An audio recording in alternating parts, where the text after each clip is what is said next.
ফ্যাসাদে পড়েছি মন্ত্রী। কি করা যায় বলো তো? আমিও তো বুঝতে পারছি না।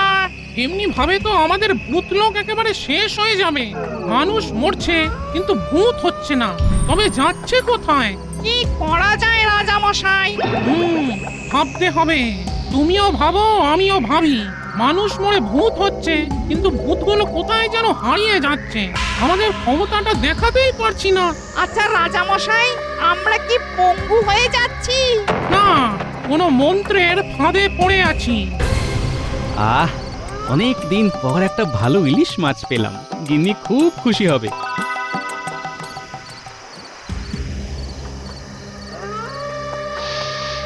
আহ, কি সুস্বাদু টাটকা কাঁচা মাছের গন্ধ। ওই যে রাজামশাই, ওই মানুষটা ইলিশ মাছ নিয়ে নাচ করতে করতে আসছে। একটা বুদ্ধি মাথায় এসেছে, বুঝলে মন্ত্রী? বলুন রাজামশাই। ওকে দিয়েই আমার সমস্যার সমাধান করাবো। দাঁড়াও, আমি এবার ওর ঘাড়ে চড়ছি। এই, কে তুমি? আমি আমি ভূত রাজা। তা আমার ঘাড়ে চাপলে কেন? তুমি তো ভয়ঙ্কর দোষ করেছো, তাই তোমার ঘাড়ে আমি চেপেছি। আরে আমি আবার কি দোষ করলাম? রাতের বেলায় আমার সামনে দিয়ে ইলিশ মাছ নিয়ে যাচ্ছ। তুমি জানো না, মাছ আমাদের খুব প্রিয় খাবার। ওরে বাবা, তুমিও কি আমার ঘাড়ে চাপবে নাকি? তিনজনকে আমি একা সামলাবো কি করে বলো দেখি? আমি আর আমার মন্ত্রী তো দুইজন, তিনজন হলো কি করে? তুমি তো অঙ্কে ভারী কাঁচা। আরে বাবা, যে আগে থেকেই আমার ঘাড়ে চেপে আছে তাকে অস্বীকার করি কি করে? আগে থেকে কে আবার চেপে আছে? কোন ভূত? ভূত না, সে আমার গিন্নি। তার কাছে তো তোমরা নস্যি। শোনো, আমাদের একটা কাজ করে দিতে হবে। কাজটা করে দিলেই তোমার ঘাড় থেকে নামবো, নইলে কিন্তু তোমার খুব বিপদ আছে, এই বলে দিলাম। বিপদ নতুন করে আর কি হবে? হ্যাঁ, এই ইলিশ মাছটার উপর তোমাদের নজর লেগেছে, সুতরাং এটা এখন আমি নিয়ে যেতে পারবো না। তার মানে খালি হাতে যেতে হবে। এই ইলিশ মাছ নিয়ে যাও, তোমাকে খালি হাতে যেতে হবে না, শুধু আমাদের কাজটা তোমাকে করে দিতে হবে, বুঝলে? কাজ করে দিলে ভালো, নইলে কপালে দুঃখ আছে। আচ্ছা, কি কাজ?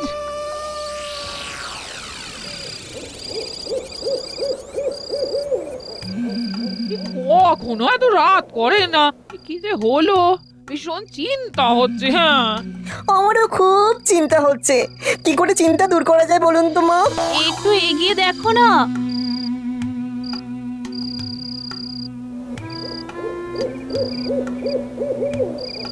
ওই তো এসে গেছে। কি বাবা, আপনার এত দেরি হলো কেন? বলি কোথা থেকে আসা হচ্ছে শুনি? হাতে আবার আদিক ফেটা করে ইলিশ মাছ নিয়ে আসা হয়েছে। বাবারে, কথার কি ঝাঁজ।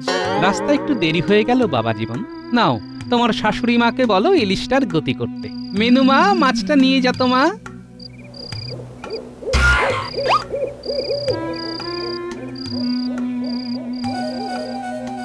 ইস ইস ইস, কি অনাসৃষ্টি কাণ্ড! হাত মুখ না ধুয়ে সোজা ঘরে ঢুকে গেল। মা, বাবার হাত থেকে মাছটা নেওয়ার সময় কেমন একটা ঝটকা লাগলো। ঝটকা? কেন ঝটকা লাগলো কেন? বাবা শুয়ে পড়লে বাবার গায়ে একবার হাত দিয়ে দেখবো কিরকম ঝটকা লাগে। নিন, আপনি মাছটাকে কেটে রান্না শুরু করে দিন। মিনু, তুমি মায়ের সাথে হাত লাগাও। এবার বলো, আমাকে কি করতে হবে? মন দিয়ে শোনো, ভূত লোকে হাহাকার।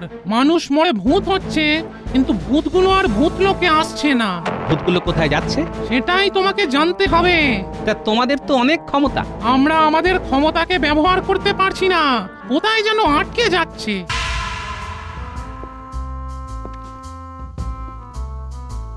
নাও, তোমার জামাই এসে গেছে।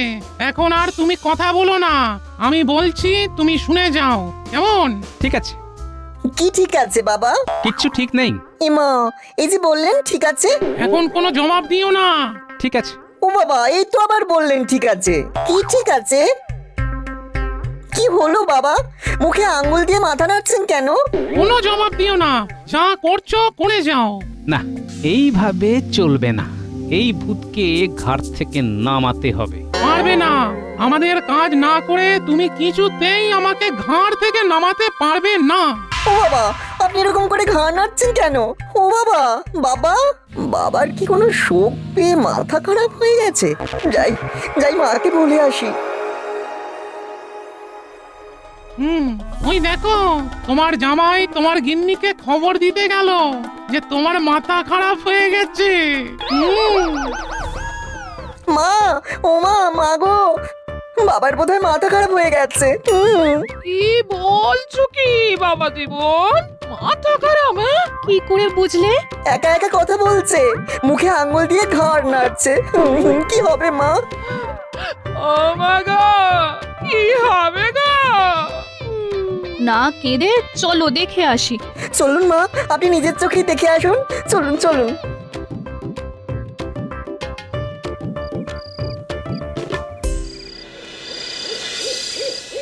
তুমি যত তাড়াতাড়ি আমাদের সমস্যাটার সমাধান করতে পারবে তত তাড়াতাড়ি আমি তোমার ঘাড় থেকে নামবো, কেমন? ঠিক আছে। ওই দেখুন মা, তখন থেকে বাবা একটা কথাই বলে যাচ্ছে, ঠিক আছে ঠিক আছে, কিন্তু কি ঠিক আছে সেটা আর বলছে না। ওগো, কোথাও তো ঠিক নেই। এই তোমার শরীর ঠিক নেই গো, শরীর ঠিক নেই। এমন কিছু করো না যাতে তোমার উপরে সন্দেহ হয়। ঠিক আছে। ওই সেই এক কথা। ও বাবা, বলুন না কি ঠিক আছে? তুমি ঘুমিয়ে পড়ো। আচ্ছা, আর তোমরা এখন যাও, আমি এখন ঘুমাবো। হ্যাঁ গো, নিজে হাতে ইলিশ মাছ আনলে, ইলিশ মাছের তেল দিয়ে গরম ভাত, ইলিশ মাছ ভাপা, ইলিশ মাছ ভাজা, বলি খাবে না? না খেয়ে শুয়ে পড়বে? হ্যাঁ, আমার খিদে নেই। যাই একটু রাজামশাইয়ের সাথে দেখা করে আসি।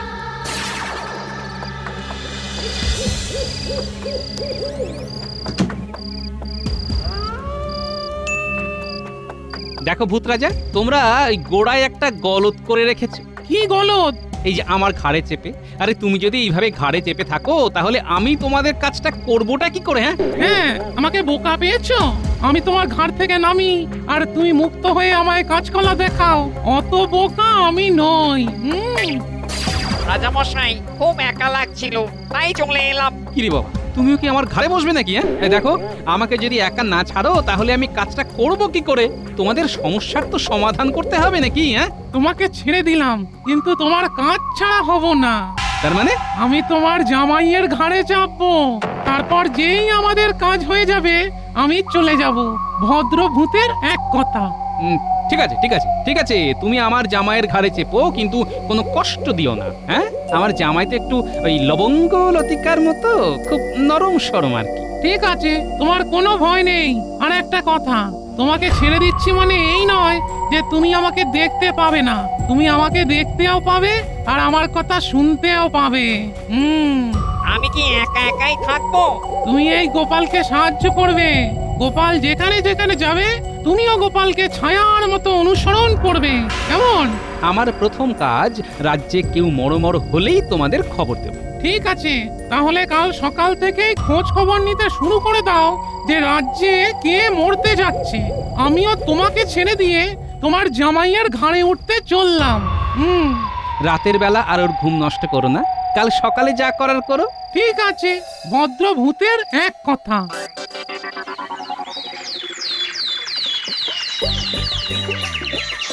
কই গো গিন্নি, গেলে কোথায়? বাজারে যাচ্ছি, কি আনতে হবে বলো। কি গো, শরীর কেমন? কেন, ঠিকই তো আছে। ওই দেখো, আবার বলছে ঠিক আছে। গোপাল, আমি তোমার জামাইয়ের ঘাড়ে চাপলাম।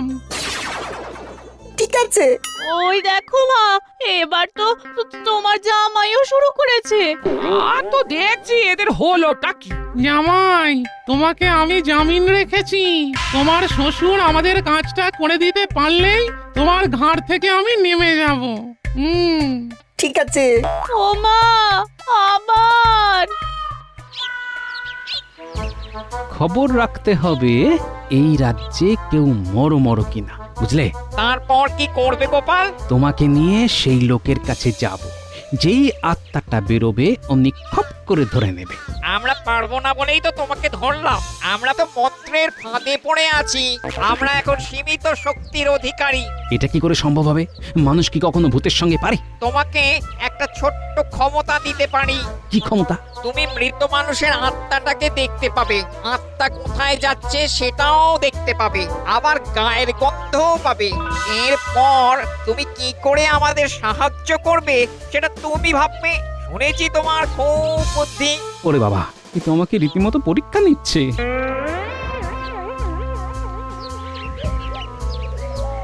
শুনেছো গোপাল দাদা, ওই ভক্তি কাকার এখন তখন অবস্থা। সে কি? হ্যাঁ গো, কাল সারা রাত আমি ভক্তি কাকার বাড়িতেই ছিলাম। আমাদের রাজবৈদ্য জবাব দিয়ে দিয়েছেন। ব্যাস, পেয়ে গেছি। চলো, এবারে বেরোলেই খপ করে ধরতে হবে। হ্যাঁ, কাকে ধরতে হবে গো? কে বেরোবে? আরে কিছুই তো বুঝতে পারছি না। আমি তো যেতে পারবো না, আমি তো মন্ত্রের ফাঁদে পড়ে আছি। যা বাবা, তাহলে তুমি আমাকে কি সাহায্য করবে? ও গোপাল দাদা, গোপাল দাদা, আচ্ছা তোমার কি হয়েছে গো? কার সাথে কথা বলছো? হ্যাঁ, কে কাকে সাহায্য করবে? সব এসে বলবো। এখন আমাকে যেতে হবে ভোলা। খপ করে ধরতে না পারলে আমার জামাইয়ের ঘাট থেকে নামবে না। চললাম গো, তুমি বাড়িতে গিয়ে অপেক্ষা করো। ঠিক আছে। গোপাল দাদার কি মাথা খারাপ হয়ে গেছে? কি সব উল্টো পাল্টা বকে গেল। যাই, গোপাল দাদার বাড়ি যাই, দেখি।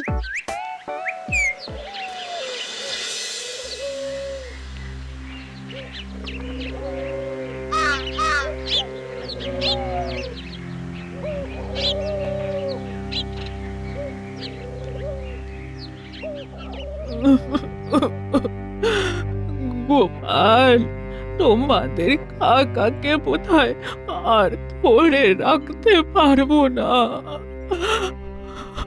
ও, তার মানে কাকার এখনো গঙ্গা প্রাপ্তি হয়নি। আত্মাটা বের হলেই খপ করে ধরবো। ওই তো, নাকের ফুটো দিয়ে কিছু একটা উঁকি মারছে মনে হচ্ছে। ওই তো নাক থেকে বেরোবে বেরোবে করছে।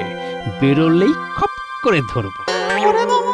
গোপাল তো দেখছি আমার দিকে ড্যাব ড্যাব করে তাকিয়ে আছে।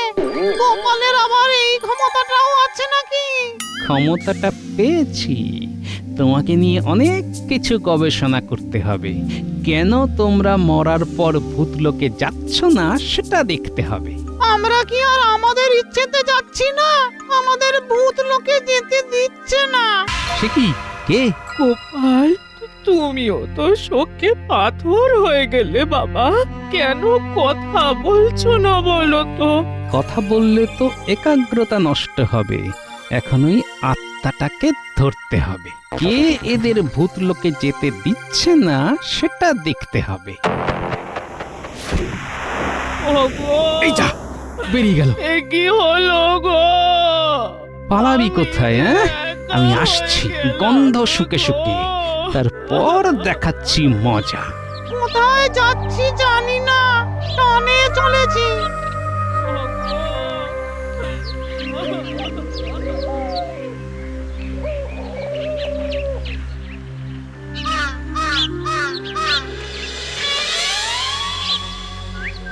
আসছে আসছে, আর একটা আসছে। বটা ঘটা, আর একটা শিশি তৈরি করে রাখ। শিশি তৈরি আছে ভগবান দাদা। ওই যে আসছে, আয় আয় আয়, আমার হাতের মধ্যে আয়।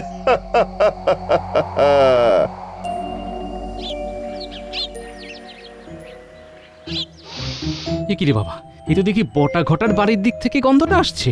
বটা ঘটা আত্মা নিয়ে কি করছে? এখনো 3টে লাগবে।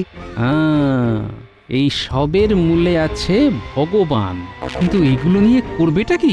এখনো 3টে আত্মা লাগবে। 3টে আত্মা এসে গেলেই আমার সাধনা সফল হবে। এই কেমন কেমন সারি সারি আত্মাগুলোকে বন্দি করে রেখেছি।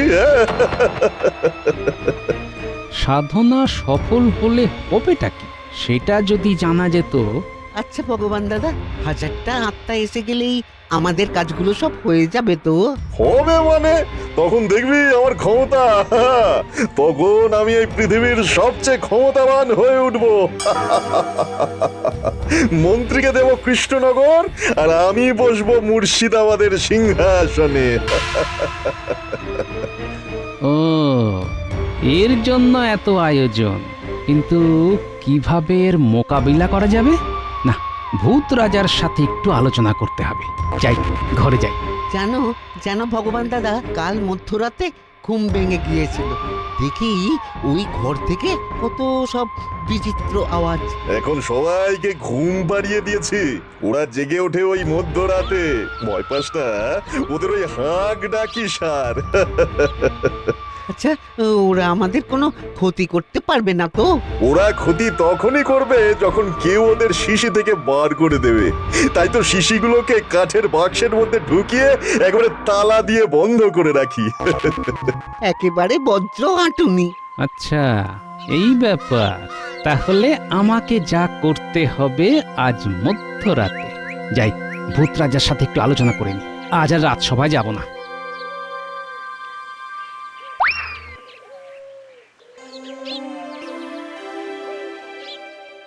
বলো প্রহরী, কি খবর? গোপাল দাদা বাড়ি থেকে বাজার করতে গিয়ে আর বাড়ি ফেরেনি। সে কি হয়েছে? কেউ কিচ্ছু জানে না। ভোলা ময়রা ঘরে এসে খবর দিয়ে গেল গোপাল দাদা কি সব উল্টোপাল্টা বলে বাজারের থলে নিয়ে ওই ভক্তি কাকার বাড়ির দিকে ছুটে যায়। ভক্তিবাবু তো খুব অসুস্থ, উনি তো আমার চিকিৎসাধীনেই আছেন। আমি তো জবাব দিয়েই দিয়েছি। কি সব বলছো বলো তো সবাই মিলে? আমি তো কিছুই বুঝতে পারছি না। তা গোপাল এখন কোথায়? কে জানে। সে কি? তোমার কি হয়েছে? কি হয়েছে? অনেক কিছু হয়েছে গিন্নি। আপাতত আমাকে একলা কিছুক্ষণ থাকতে দাও। আমাকে এখন ওঝাগিরি করতে হবে, বুঝলে? মন্ত্রী মশাইয়ের মাথা থেকে ভূত নামাতে হবে। বাবা, তুমি ওঝা হবে? কি সব বলছো তুমি? কি খবর আনলে গোপাল? চলো। ঠিক আছে। কি আরাম! শুনলে তো? এবার বলো, তোমরা কি করবে? আমরা কিচ্ছু করতে পারবো না। আমরা সামনে গেলেই আমাদের ওই শিশির মধ্যে বন্দি করে রেখে দেবে। যা করবার তোমাকেই করতে হবে গোপাল। ঠিক আছে, একটা ভাবনা মাথায় এসেছে, শোনো। কি কেমন পরিকল্পনা? দারুণ! ভূতের ওঝা গোপাল, তুমি ওদিকে কিছু করলেই আমরা এখানে সংকেত পেয়ে যাব। আজ মধ্যরাতে হবে ভূতদেরকে মুক্ত করার অভিযান। যাই, আর একটু সময় তোমার জামাইয়ের ওপরে বসে থাকি। আর আমি সন্ধে হলে মহারাজকে খবরটা দিয়ে আসবো। মহারাজের চিন্তা দূর করতে হবে তো।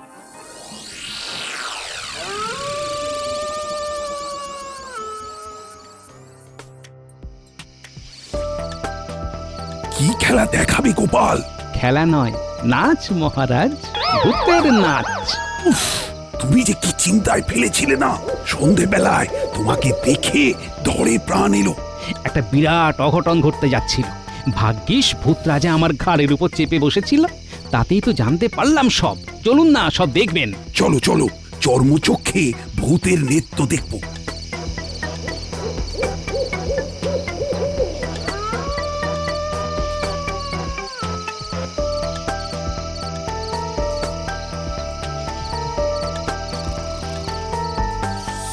ওই দেখুন মহারাজ, বাক্সটা কেমন আপনা আপনি নাচছে। বাক্সের ভেতরে কি আছে? এইবার বাক্সটার হাতলে আকশিটা আটকে দিয়ে বাক্সটাকে আস্তে আস্তে টেনে নিয়ে আসি। প্রহরী, এইবার তালাটাকে ভাঙতে হবে।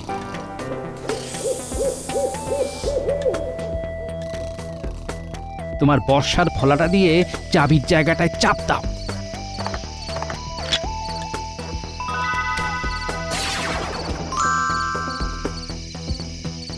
ধন্যবাদ গোপাল। মন্ত্রী, নাও, সবাইকে মুক্তি দিতে হবে। কি হলো? উড়মুড় করে খাবো আজ, ভেজে ভেজে খাবো আজ। এটা কি করে হলো? ওরে বাবা, বাঁচাও! তোমরা আমাদের সর্বনাশ করতে চেয়েছিলে। এবার গোপালের জন্য আমরা আমাদের পুরনো ক্ষমতা ফিরে পেয়েছি। এবার তোমাদের সবাইকে শাস্তি দেব। আমাকে বাঁচাও, আমাকে বাঁচাও! তোমার ঘাড় মটকে খাবো। আমাদের পেছনে লাগা, আমাদের ক্ষমতা নিয়ে রাজ্যের ক্ষতি করা। তোমরা সবাই মুক্ত। যাও, আর এক পাপীকে তুলে নিয়ে এসো। মন্ত্রী মশাই তো, চলো সবাই। কি হচ্ছে বলো তো গোপাল, আমাকে সব বুঝিয়ে বলো। হাজারটা ভূতকে বশীভূত করে আপনাকে ক্ষমতাচ্যুত করে ভগবান মন্ত্রী মশাইকে কৃষ্ণনগরের সিংহাসনে বসিয়ে নিজে মুর্শিদাবাদের সিংহাসনে বসতে চান। বলো কি? হ্যাঁ, পেটে পেটে এত? পড়ে গেলাম ভুল হয়ে গেছে আমাকে ছেড়ে দিন আমাকে ছেড়ে দিন। মহারাজ আমি বরং এই দুজনের মাথা ঠোকাঠুকি করতে থাকি, কেমন? তাই করো। বাঁচাও ওরে বাবারি ভূতরাজ, বটা ঘটা কোথায়? দুজনে অজ্ঞান হয়ে পড়ে আছে। বাঁচা গেছে? নাও, থেমো না, ঠুকতে থাকো। গোপাল, তুমি দেখি এখন থেকে ভূতের ওঝা হয়ে গেলে। ভূতের ওঝা গোপাল হাঁটলো মন্ত্রীর কপাল।